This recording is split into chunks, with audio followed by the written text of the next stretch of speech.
Paul Jakes, and I would like to welcome you to Love in Action with Reverend Paul Jakes. I am the pastor of the New Tabernacle of Faith Baptist Church, and I am so glad again to welcome our television audience who is here with us in studio. We're glad to have them, and we are very glad to welcome our next guest, Mr. Fritz Kaegi. Welcome, Fritz Kaegi, to Love in Action. Thanks for having me, Paul. People in Cook County are still talking about Fritz Kaegi's victory over the incumbent Cook County Assessor Joe Barrios. Almost an impossible task. One could not even imagine that the head of the Democratic Party for Cook County could even be defeated. How did it happen? Well, it was the voters, they got the final say, because the machine cannot tell people that what they see in their property tax bill, what they see happening to their neighbors, what they see happening around them in their neighborhoods is not happening. Yes. And people were being displaced, people were being overassessed, people don't like to have to appeal to get a just outcome, and they like the alternative that we were offering to make the office more ethical, by not taking donations from property tax appeals lawyers, by making it more fair, by getting it right the first time with more accurate models, and making it more transparent by telling people how their assessments are calculated, and they like that. Wow, I tell you, we appreciate your candidacy. I am glad to say that I did support you in your race. We're very grateful for that. And I'm glad that you won. Tell us a little bit more about Fritz Kaegi. I heard you talk before the show that your mother was involved in community, that she was an activist that worked with Dr. King's movement. But tell us a little bit more about Fritz Kaegi. Sure. Well, I grew up in Hyde Park, which is the neighborhood where the University of Chicago is located. I went to Kenwood Academy, the Chicago public school that serves Hyde Park. And I was very much influenced by my parents. My father, he's a teacher, a historian at the University of Chicago, and he took us on travels around the world to do his sabbaticals. And then he had a lot in common with my mom, who was a Peace Corps volunteer. She was one of the first Peace Corps volunteers in the 60s, went to Tunisia and Northern Africa to teach English as a second language. And she came back to Washington when she finished those years in Tunisia at the Peace Corps office, and that's where she was also became a volunteer in Martin Luther King's Poor People's Campaign. She'd offer up her apartment to people coming through. And then she met my father, and they got married, and they came to Chicago, where my dad had been appointed to the faculty. And my formative years, the first exposure I had to politics was seeing this really great flowering of progressive politics in Chicago in the 1980s when Harold Washington became mayor, and he was fighting against the Verdoli Act 29. And I heard the names of all these aldermen on the progressive side and the great things that they were doing over our dinner table, like David Orr and Danny Davis and Chuy Garcia. And it was amazing to have all those folks come behind us in this campaign. And we heard a lot about it when I was a kid, because one of my mom's first friends that she made when she came from Washington was she started going to church at St. Thomas the Apostle. One of her first friends that she made was Jackie Grimshaw. She went out to go register voters on the South Side, and of course Jackie became one of Harold Washington's most important advisors and counsels. Well, that's great. Our condolences to you in the loss of your mom. And thank you. And I just want you to know that we're praying for you. Thank you. And and I know that our good God will keep you. Well, we've had wonderful support from our friends and people in Hyde Park and the greater community, because she was involved in campaign to end the death penalty and Catholics Uniting for Justice. She protested the death penalty. I mean, she did so many great things, and at her memorial, there are some things that we didn't even know that people were coming up there to speak about. So it was really neat. So that's been a great comfort to us. Great, great.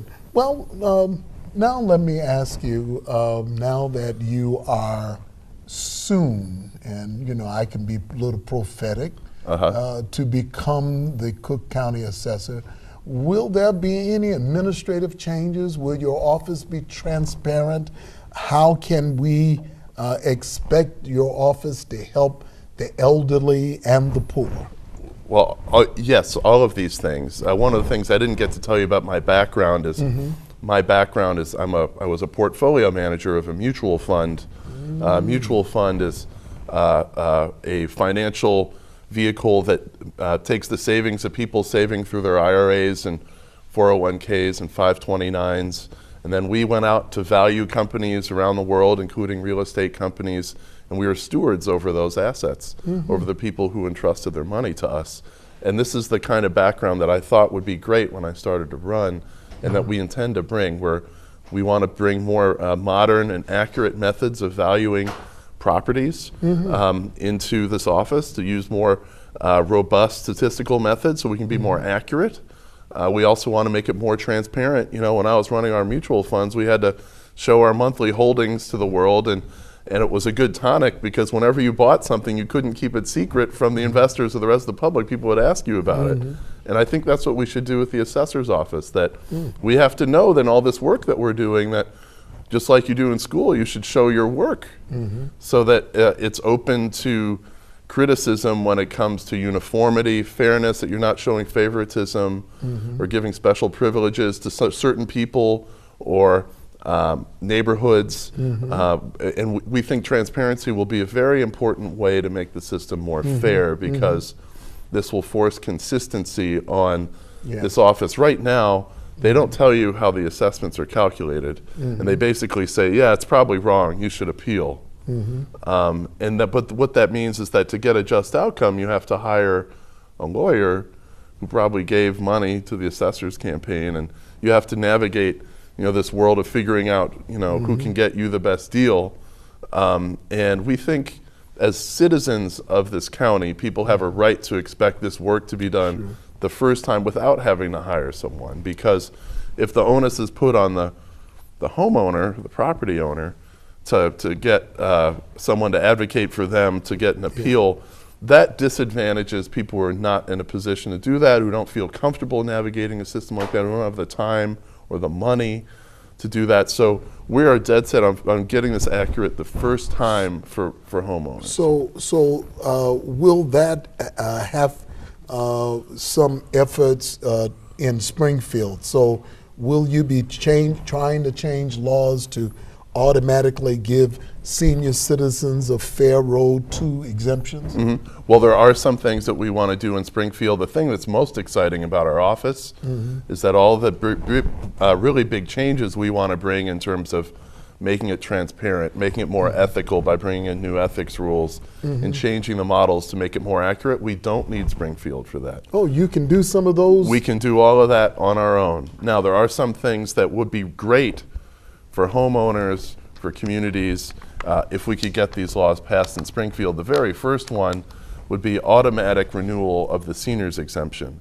Right now, so I'm going to describe something for you. Wonderful. I think that's great. Now, don't you? It's hard to see. Seniors know what I'm talking about, but there are a lot of people who aren't seniors who don't know how crazy this system is. That when you turn 65, you become eligible for the seniors exemption. And that's fine. But then when you turn 66, you have to reapply to say, I am 1 year older, and yes, I do still want my exemption. But you know, my dad's 80, and he's slowing down, and he's got a lot of things to worry about. And he missed applying for the seniors exemption. And he's very financially astute. There are lots of people in this situation, and just think of all the time and effort that goes into hundreds of thousands of people every year having to fill out these forms, and then we have to devote all this labor at the assessor's office to taking in these forms. And then there are probably around 100,000 people who don't apply.